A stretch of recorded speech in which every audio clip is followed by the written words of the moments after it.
चलिए फ्रेंड्स, शुरू करते हैं आज का अपना वीडियो। आज के इस वीडियो में आपको बताऊंगा क्लास 9 के लिए साइंस का मॉडल क्वेश्चन पेपर। अगर आप क्लास 9 में हैं तो इस वीडियो को लास्ट तक जरूर देखिएगा, क्योंकि यह वीडियो बहुत ही यूजफुल होने वाला है क्लास 9 वालों के लिए फ्रेंड्स। क्योंकि इस वीडियो में आपको बताऊंगा कक्षा 9 का जो कि वार्षिक परीक्षा का होगा, क्लास 9 के लिए होगा, जो कि 2021 के लिए होगा। साइंस का यानी कि विज्ञान का आपका मॉडल क्वेश्चन पेपर है। हिंदी एंड इंग्लिश वर्जन में है, यानी कि इस मॉडल क्वेश्चन पेपर को हिंदी मीडियम वाले भी दे सकते हैं और इंग्लिश मीडियम वाले भी इसे समझ सकते हैं। टोटल नंबर ऑफ क्वेश्चन यानी कि इस मॉडल क्वेश्चन पेपर में आपके 22 क्वेश्चन होंगे। टाइम 3 घंटे का है, यानी कि 3 घंटे के अंदर अंदर आपको पेपर को सॉल्यूशन करना होगा। Total number of print page यानी कि यह क्वेश्चन पेपर आपका 8 पेज में है। मैक्सिमम मार्क 100 यानी कि 80 मार्क्स का आपका यह क्वेश्चन पेपर होगा। तो फ्रेंड्स, मॉडल क्वेश्चन पेपर देखने से पहले कुछ निर्देश हैं आपके सामने है, उसे पढ़ना बहुत ही जरूरी है। पहला कोई निर्देश है कि सभी प्रश्न अनिवार्य हैं, यानी कि ऑल क्वेश्चंस आर कंपलसरी, भी सभी क्वेश्चन के जवाब देना लाजमी है, यानी कि आपको सभी क्वेश्चन के जवाब देना होंगे। और प्रश्न क्रमांक 1 से 4 तक वस्तुनिष्ठ प्रश्न है। प्रत्येक प्रश्न के लिए 1 अंक निर्धारित है, यानी कि प्रश्न नंबर 1 से लेकर 4 अंक यानी कि 4 तक आपके वस्तुनिष्ठ प्रश्न होंगे, जिसके लिए 1 अंक निर्धारित यानी कि 1 अंक मिलेगा आपको। प्रश्न क्रमांक 5 से 22 में आंतरिक विकल्प दिए गए हैं और प्रत्येक प्रश्न के लिए आवंटित अंक उनके सम्मुख अंकित हैं, यानी कि वह क्वेश्चन कितने अंक का है आपके सामने कुछ इस प्रकार से यहाँ पर दिया जाएगा। और प्रश्न क्रमांक 5 से 9 तक प्रत्येक प्रश्न का उत्तर लगभग 30 शब्दों में देना है आपको। मिनिमम 30 शब्दों में आपको इसका आंसर देना होगा। और प्रश्न क्रमांक 10 से 14 तक प्रत्येक प्रश्न का उत्तर लगभग 75 शब्दों में आपको देना होगा। और प्रश्न क्रमांक 15 से 19 तक प्रत्येक प्रश्न का उत्तर लगभग 120 शब्दों में आपको देना होगा। और प्रश्न क्रमांक 20 से 22 तक यानी कि प्रत्येक प्रश्न का उत्तर लगभग 150 शब्दों में आपको देना होगा। जहां आवश्यक हो स्वच्छ नामांकित चित्र बनाना है आपको। फ्रेंड्स, इंस्ट्रक्शन यानी कि इंस्ट्रक्शंस आप इंग्लिश मीडियम वाले ही भी इसे समझ सकते हैं। तो फ्रेंड्स, शुरू करते हैं आज का अपना वीडियो। पहला क्वेश्चन आ चुका है आप सामने है, जो कि है दिए गए विकल्पों में से सही उत्तर आपको छांट कर लिखना है। तो पहले वाले क्वेश्चन में पहला वाला क्वेश्चन है कि पानी की अवस्थाएं होती हैं। फ्रेंड्स, जो पानी होता है उसकी अवस्थाएं होती हैं। क्या पानी की अवस्थाएं 2 होती हैं, या फिर 3 होती हैं, या फिर 4 होती है, या फिर 5 होती है? फ्रेंड्स, जो पानी होता है उसकी 3 अवस्थाएं होती हैं, ठोस और द्रव और गैस। जी हाँ फ्रेंड्स, ठोस और द्रव और गैस यानी कि 3 अवस्थाएं होती हैं, यानी कि पदार्थ की 3 अवस्थाएं होती हैं और पानी की भी 3 अवस्थाएं होती हैं। तो फ्रेंड्स, पानी बहुत ही महत्वपूर्ण है, इसलिए आप इसे ध्यान में रखिएगा, क्योंकि ठोस में इसका उदाहरण दे रहा हूं मैं आपको। तो ठोस में यानी कि जब पानी ठोस होता है तो वह आपका बर्फ होता है, और पानी यानी पानी जब लिक्विड होता है यानी कि लिक्विड यानी कि द्रव होता है तो वह जल यानी कि पानी ही होता है। और तीसरा यानी कि तीसरी अवस्था क्या होती है? गैस होती है। वह जब जब जलवाष्प बन जाता है तो आपका तीसरी अवस्था आपकी हो गई वाष्प। चलते ही नेक्स्ट पे समांगी मिश्रण है। फ्रेंड, जो समांगी मिश्रण होता है तो मैं आपको उसकी परिभाषा बता रहा हूँ कि वह विलयन यानी कि वह मिश्रण जिसमें पूर्णतः रूप से दो या दो से अधिक पदार्थ मिलकर अपने गुणों को खो दें और नया पदार्थ बना लें, या फिर नया चीज़ यानी कि नए चीज़ का निर्माण कर लें, उसे समांगी मिश्रण कहते हैं। जैसे कि विलयन है, यानी कि विलयन का यानी कि विलयन किसे कहते हैं? तो विलेय प्लस विलायक, यानी कि जब विलेय यानी कि विलेय है यानी कि जल है और जल यानी कि जल और प्लस जल में जब चीनी हम मिलाते हैं, तो जल में जब हम चीनी मिलाते हैं यानी पानी में जब हम चीनी मिलाते हैं तो यह मिश्रण यानी कि इस दोनों का मिश्रण क्या बनता है? तो वह शरबत बनता है। यानी कि चीनी अपने गुण खो देती है और जल भी अपने गुण खो देता है, बल्कि यहाँ पर शरबत का निर्माण हो जाता है। तो आपका क्या आएगा? विलयन एक समांगी मिश्रण है फ्रेंड्स। जी हाँ फ्रेंड्स, विलयन एक समांगी मिश्रण है। और कोलॉइड क्या है? कोलॉइड आपका विस्मांगी मिश्रण है, और निलंबन भी आपका विस्मांगी है, और विलायक भी आपका विस्मांगी होगा। चलते हैं नेक्स्ट पे, यानी बेग परिवर्तन की दर को कहते हैं फ्रेंड्स। जो बेग में परिवर्तन होता है, यानी कि जब बेग में जब परिवर्तन होता है यानी कि v/t, तो इसमें यानी इसको क्या कहते हैं? तो बेग में परिवर्तन की दर को त्वरण कहते हैं। जी हाँ फ्रेंड्स, त्वरण कहते हैं। और दूरी किसे कहते हैं? एक स्थान से दूसरे स्थान तक, यानी कि एक स्थान से दूसरे स्थान तक, मान लो यहाँ पर कोई वस्तु खड़ी है और यहाँ तक आप उसे जाना है, तो इसके बीच की दूरी को यानी कि इसकी लंबाई को, बीच की दूरी की लंबाई को हम दूरी कहते हैं। और चाल किसे कहते हैं? तो चाल आपको पता होगा कि दूरी बटा समय, यानी कि जो दूरी हम तय करें, यानी कि यहाँ से यहाँ तक जब हम जितनी हमने दूरी तय की उसमें लिया गया समय चाल कहलाता है। और विस्थापन क्या कहलाती है? यानी कि विस्थापन क्या होती है? तो विस्थापन और दूरी लगभग समान होती हैं, क्योंकि विस्थापन यानी कि एक बिंदु, यानी कि मान लो यहाँ पर एक बिंदु है, मैं आपको बता रहा हूँ कि विस्थापन किसे कहते हैं फ्रेंड्स। जो विस्थापन होता है यानी कि एक बिंदु यहाँ पर है, यानी कि यहाँ पर एक वस्तु रखी गई है, उस पर हमने धक्का लगाया या फिर उस पर हमने बल लगाया, मान लो उस पर कोई फोर्स कार्य कर रहा है, यानी कि उस पर कोई बल लगा, तो वह अपने स्थान से थोड़ी दूर विस्थापित होगी, यानी कि वह हटेगी तो दूसरे स्थान तक आ जाएगी, तो आपकी वह विस्थापन दूरी यानी कि विस्थापन कहलाएगी। इसलिए आपका यह विस्थापन हो गया। और त्वरण क्या होता है? तो वेग में परिवर्तन की दर को त्वरण कहते हैं, यानी कि वेग v/t, आपका यह मान आएगा, यानी कि वेग में परिवर्तन की दर को त्वरण कहते हैं। और त्वरण का मात्रक क्या होता है? वह होता है आपका मीटर प्रति सेकंड स्क्वायर। जी हाँ फ्रेंड्स, मीटर प्रति सेकंड स्क्वायर होता है। और दूरी का मात्रक क्या होता है? आप सभी को पता होगा। चलते हैं नेक्स्ट पर, क्वेश्चन नंबर 4 दे लेते हैं, जो कि आ चुका है आप सामने है। पोटेशियम का रासायनिक रासायनिक प्रतीक क्या है, यानी कि जो पोटेशियम होता है उसका रासायनिक प्रतीक क्या होता है। तो आपको पता होगा कि पोटेशियम को हमेशा के से दिखाते हैं, यानी केल्विन से दिखाते हैं। आपका मान क्या आएगा, बी वाला ऑप्शन आपका बिल्कुल ही करेक्ट होगा। और एन किसका है, तो मैं आपको यही भी बता दे रहा हूं कि एन आपका नाइट्रोजन का है और एस किसका है आपका, तो एस आपका सल्फर का है और एन ही आपका सोडियम का है। तो यहाँ पर बात हो रही है पोटेशियम की, तो पोटेशियम है आपका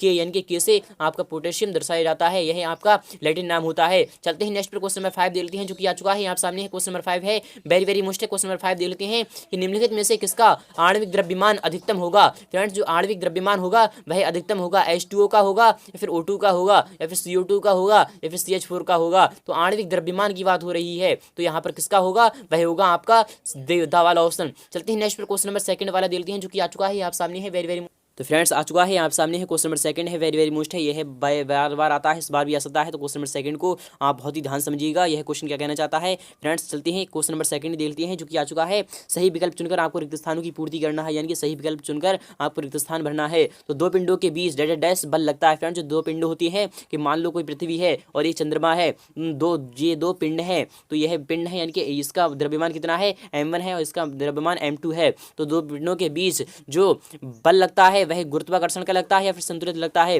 तो आपको पता होगा दो पिंडों के बीच हमेशा जो बल लगता है उसे वह कहता है यानी कि गुरुत्वाकर्षण, यानी कि वह ग्रेविटी कहलाता है। इसलिए आपका जवाब क्या आएगा, तो वह आएगा गुरुत्वाकर्षण का, यानी गुरुत्वाकर्षण बल लगता है। चलते हैं नेक्स्ट पे, 1 किलोग्राम भार न्यूटन के बराबर होता है। फ्रेंड्स, जो 1 किलोग्राम भार होता है यानी कि 1 किलोग्राम जो जिसका वजन होता है वह कितने न्यूटन के बराबर होता है, तो वही होता है आपका 9.8 न्यूटन के बराबर। जी हाँ फ्रेंड्स, आपका जवाब आएगा आपका विकल्प आ, यानी कि 9.8। जी हाँ फ्रेंड्स, 9.8, क्योंकि द्रव्यमान यानी कि पृथ्वी का द्रव्यमान कितना होता है वह 9.8 से ही दर्शाया जाता है। चलते हैं नेक्स्ट पे, कोशिका का पावर हाउस। फ्रेंड्स, जो कोशिका का पावर हाउस कहलाता है यानी कि ऊर्जा घर कहलाता है, यानी कि शक्ति हाउस कहलाता है, वह माइटोकॉन्ड्रिया है या फिर गोल्जी काय है। तो आपको पता होगा कि कोशिका का पावर हाउस कहलाता है माइटोकॉन्ड्रिया। जी हाँ फ्रेंड्स, माइटोकॉन्ड्रिया होती है जिसमें कि ATP।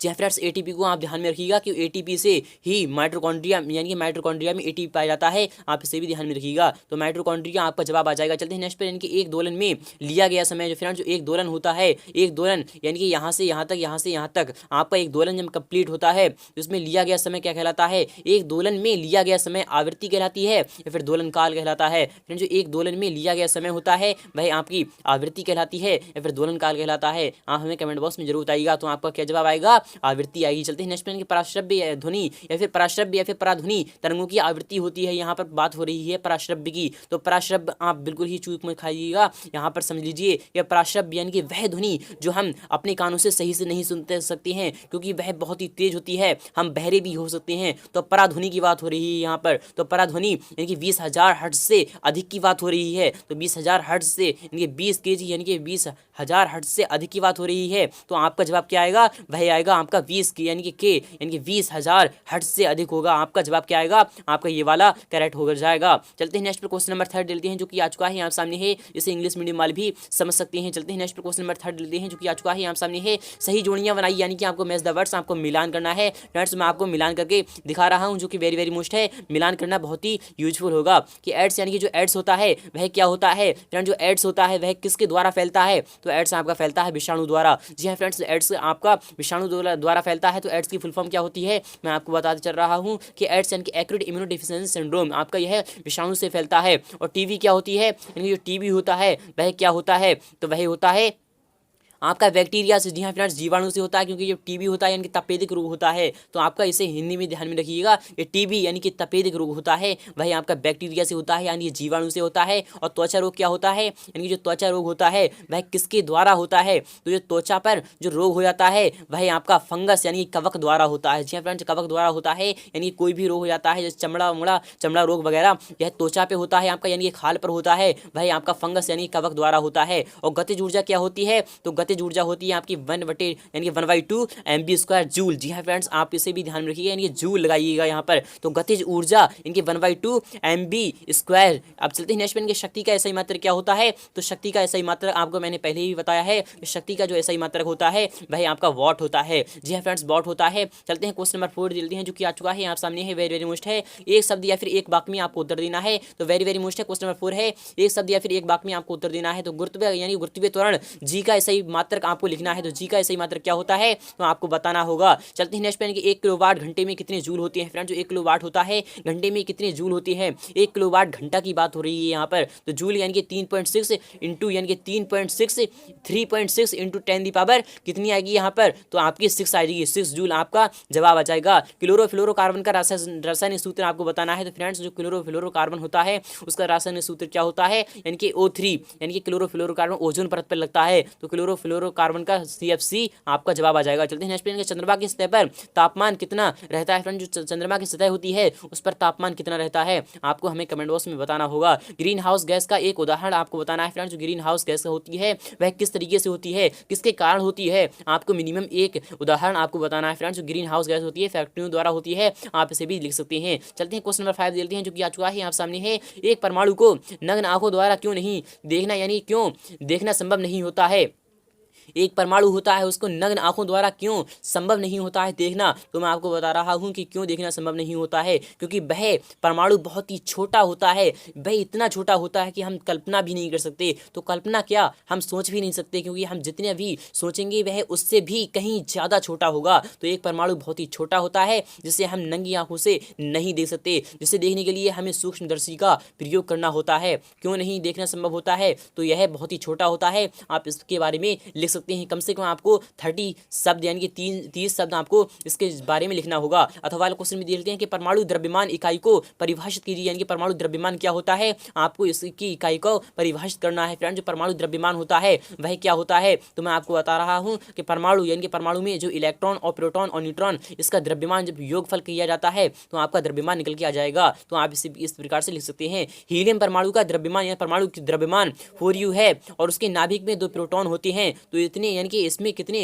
न्यूट्रॉन होंगे आपको यह भी बताना होगा। प्रोटॉन की यानी कि 2 प्रोटॉन होते हैं तो इसमें न्यूट्रॉन भी 2 ही होंगे, इसलिए आपका क्या आएगा 2। चलते हैं नेक्स्ट पे क्वेश्चन नंबर 6 यानी कि 6 का अथवा वाला क्वेश्चन भी देख लेते हैं जो कि आ चुका है आप सामने है। क्या अथवा वाला क्वेश्चन है, संभारी को परिभाषित कीजिए, यानी संभारी क्या होती है आपको इसकी परिभाषा देना है। रेखित पेशी का नामांकित चित्र बनाना है आपको। रेखित पेशी क्या होती है तो आपको इसका इस तरीके से आपका मानव चित्र आ जाएगा। अथवा वाला क्वेश्चन भी देखते हैं कि तंत्रिका कोशिका का आपको नामांकित चित्र बनाना है फ्रेंड। जो तंत्रिका कोशिका होती है आपकी कुछ इस प्रकार से होती है, इस तरीके से आपका चित्र आ जाएगा। चलते हैं अथवा वाले यानी क्वेश्चन नंबर 8 देखते हैं कि मोनेरा जगत के कोई 2 लक्षण आपको लिखना है। अथवा वाला क्वेश्चन भी दे लेते हैं कि मेढक को एम्फीबिया यानी कि एम्फीबिया जो रोग होता है उभयचर वर्ग में क्यों रखा जाता है फ्रेंड। जो मेढक होता है उसको एम्फीबिया वर्ग में ही क्यों रखा जाता है, क्योंकि वह उभयचर होता है, वह जल पर भी रह सकता है और बाहर भी रह सकता है, इसलिए आपका एम्फीबिया में रखा जाता है। कुछ इस प्रकार से आप लिख सकते हैं। क्वेश्चन नंबर 9 देख लेते हैं जो कि आ चुका है आप सामने है कि बल क्या है फ्रेंड। जो बल होता है F = ma, यानी कि F = ma होता है। इसका ऐसा ही मात्रक क्या होता है F का, यानी कि F का ऐसा ही मात्रक क्या होता है, फोर्स का ऐसा ही मात्रक क्या होता है, आपको कमेंट बॉक्स में हमें बताना होगा। अथवा वाला क्वेश्चन भी दे लेते हैं कि सरल रेखीय गति को परिभाषित कीजिए फ्रेंड। जो सरल रेखीय गति होती है वह आपकी सीधी रेखा में चलती है, तो आप इस प्रकार से लिख सकते हैं। चलते हैं क्वेश्चन नंबर 10 की तरफ।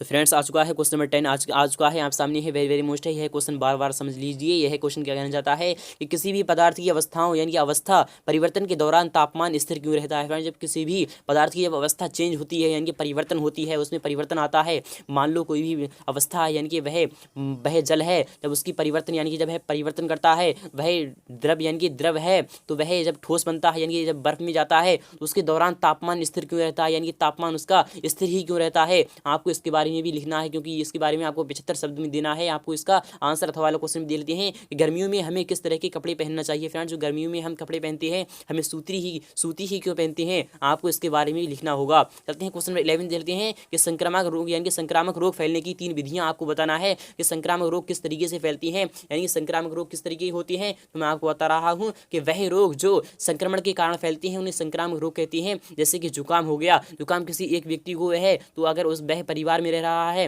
तो वह और भी लोगों को हो जाएगा, इसलिए वह संक्रामक रोग का बहुत ही यूजफुल आपका यह उदाहरण है। आप इसके बारे में भी लिख सकते हैं। आपको कम से कम 75 शब्दों में आपको इसका आंसर देना होगा। उस नंबर अथवा को देख लेते हैं जो कि आ चुका है आप सामने है कि प्रतिरक्षीकरण क्या होता है, यानी कि प्रतिरक्षीकरण क्या होता है समझा कर लिखना है आपको। ध्वनि तरंगों की यानी कि तरंगों को यांत्रिक तरंगे क्यों कहती हैं, आपको बताना होगा, क्योंकि ध्वनि तरंगे कुछ इस प्रकार से चलती हैं, इसलिए आपको यह यांत्रिक तरंगे भी इसे कहती हैं। अथवा वाला क्वेश्चन भी दे लेते हैं कि कि सोनार के कोई 3 उपयोग लिखिए, आपको 3 उपयोग लिखना है। तो ये उपयोग मैं आपको बता रहा हूँ कि समुद्र में जहाज डूब जाता है या फिर कोई भी चीज़ डूब जाती है, उसे देखने के लिए, उसे ढूंढने के लिए हम सोनार का उपयोग करते हैं। आपका यह उपयोग हो गया। 2 उपयोग आप और भी कर सकते हैं। चलते हैं नेक्स्ट पर, क्वेश्चन नंबर 13 देखते हैं कि बहुपरमाणुक आयन क्या होते हैं, उदाहरण सहित आपको बताना होगा। यह क्वेश्चन भी आपका 3 अंक का हाथ वाला क्वेश्चन देखते हैं कि निम्नलिखित यौगिकों में विद्यमान तत्वों के आपको नाम लिखना है। फ्रेंड, जो जल है, इसमें जल में कौन कौन से तत्व हैं, तो वही है जल यानी कि H यानी H2O आपके यह तत्व होंगे। चलते हैं नेक्स्ट पे, यानी कि पोटेशियम सल्फेट, यानी कि पोटेशियम सल्फेट होता है, वह क्या होता है, तो मैं आपको इसका सूत्र बता रहा हूँ। वह होगा KSO4, यानी KSO4 आपके KSO4 का होल ट्वाइस यानी कि पोटेशियम सल्फेट यानी KSO4। जी हाँ फ्रेंड्स, KSO4 होगा क्योंकि पोटेशियम पर भी 2 होती हैं प्लस के चार्ज। KSO4 आपका जवाब आ जाएगा। मैग्नीशियम क्लोराइड यानी कि MgCl2। चलते हैं नेक्स्ट पर, यानी कि नेक्स्ट वाला क्वेश्चन भी देखते हैं। क्वेश्चन नंबर 14 आ चुका है आप सामने कि वायुमंडल का एक कवक यानी कि वायुमंडल का एक कंबल की तरह तार यानी कि तरह कैसे कार्य करता है। वायुमंडल है एक कंबल की तरह कैसे कार्य करता है, यानी जो वायुमंडल होता है हमारा, वह कंबल की तरह कैसे कार्य करता है, आपको बताना होगा। क्योंकि वायुमंडल हमारा यानी कि गैसों का वह गैसों से मिलकर बना है वायुमंडल। अथवा वाला क्वेश्चन भी दे दिए हैं कि प्रकृति में ऑक्सीजन चक्र आपको समझाना है, यानी कि आपको एक चित्र भी बनाना होगा। मिश्रण एवं यौगिक में आपको 4 अंतर बताना है। अथवा वाला क्वेश्चन भी देते हैं कि निलंबन और कोलाइड में 4 अंतर आपको बताना होगा। यह क्वेश्चन भी वेरी वेरी मोस्ट है। क्वेश्चन नंबर 16 देते हैं कि किसी वस्तु की गतिज ऊर्जा के लिए व्यंजक ज्ञात कीजिए 1/2 mv², यानी कि आपका यह आंसर आ जाएगा। यह क्वेश्चन आपका 4 अंक का है। इसके बारे में आपको कम से कम 120 शब्दों में आपको इसका आंसर देना होगा। अथवा वाला क्वेश्चन भी देख लेते हैं कि H ऊंचाई पर स्थित m द्रव्यमान के पिंड की गतिज ऊर्जा का व्यंजक आपको स्थापित करना है। यह क्वेश्चन भी आपका 4 अंक का होगा। चलते हैं क्वेश्चन 17 दे दिए हैं कि किसी वस्तु का द्रव्यमान पृथ्वी पर इसके भार का 1/6 गुना क्यों होता है, आपको इसका भी मान ज्ञात करना होगा। क्योंकि इसका मान क्यों होता है, तो द्रव्यमान पृथ्वी का द्रव्यमान क्या होता है, वह होता है आपका अगर 1 किलोग्राम, यानी कि जब पृथ्वी पर 1 किलोग्राम होता है तो चंद्रमा पर 1/6 किलोग्राम क्यों होता है, यानी कि जब वह कम क्यों हो जाता है, जब मान लो क्योंकि उसकी पावर यानी कि पावर कम होती है और पृथ्वी की ज़्यादा होती है। आप इस तरीके से भी लिख सकते हैं। आपको कम से कम 120 शब्द में आपको इसका आंसर देना होगा। अथवा वाला क्वेश्चन देते हैं कि आर्किमिडीज का सिद्धांत आपको समझाना है। फ्रेंड, जो आर्किमिडीज का सिद्धांत होता है वही आपको समझाना है। तो मैं आपको बता रहा हूँ कि आर्किमिडीज का सिद्धांत क्या होता है। यह वेरी वेरी मोस्ट है। यह 10th तक में आता है यह क्वेश्चन, और बार बार आता है यह क्वेश्चन। आप बहुत ही ध्यान समझिएगा कि वेरी वेरी मोस्ट है। आर्किमिडीज का सिद्धांत क्या होता है, यानी कि मान लो कोई भी वस्तु किसी द्रव में या फिर किसी भी द्रव में या फिर जल में डुबोई जाती है तो वह उतनी ही यानी कि जब वो डुबोई जाती है तो वह अपने भार के उतना ही यानी कि बाहर जल निकाल देती है, यानी कि वो निकाल देती है, आपको द्रव निकाल देती है। इस तरीके से आप समझ लीजिए और इसका आंसर दे दीजिए। क्वेश्चन नंबर 18 देते हैं जो कि आ चुका है आप सामने है। स्तनी वर्ग के 4 लक्षण आपको लिखना है। यह क्वेश्चन भी आपका 4 अंक का होगा। चलते हैं क्वेश्चन नंबर 19 यानी अथवा वाला क्वेश्चन देख लेते हैं। पहले तो आवृत्ति बीजी यानी कि एंजियोस्पर्म के प्रमुख 4 लक्षण आपको लिखना है, कोई 4 लिखना है। मिश्रित मछली संवर्धन से आप क्या समझते हैं, आपको इसके लाभ लिखना है। अथवा वाला क्वेश्चन दे दिए हैं कि भंडारण प्रक्रिया में कौन कौन से कारक अनाज की हानि के लिए उत्तरदायी हैं, आपको यह भी लिखना होगा। चलते हैं क्वेश्चन नंबर 20 देते हैं कि बोर के परमाणु मॉडल की आपको व्याख्या करना है। अथवा वाला क्वेश्चन दे रहे हैं कि परमाणु संख्या एवं द्रव्यमान संख्या को आपको उदाहरण सहित आपको समझाना है। चाल एवं वेग में अंतर आपको बताना होगा। यह क्वेश्चन भी आपका 5 अंक का होगा। अथवा वाला क्वेश्चन देते हैं कि गतीय यानी गति के द्वितीय समीकरण के लिए व्यंजक आपको याद करना होगा। जंतु कोशिका का नामांकित चित्र बनाना होगा आपको। अथवा वाला क्वेश्चन देते हैं कि पादप कोशिका का नामांकित चित्र बनाना है आपको। यह क्वेश्चन था, मॉडल क्वेश्चन पेपर था आपका, जो कि क्लास 9 का था। उम्मीद करूंगा आपको वीडियो बहुत ही अच्छी लगी होगी। अगर वीडियो अच्छी लगी है तो वीडियो को लाइक करना, शेयर करना बिल्कुल भी ना भूलें। मिलते हैं नेक्स्ट पार्ट में फुल सॉल्यूशन।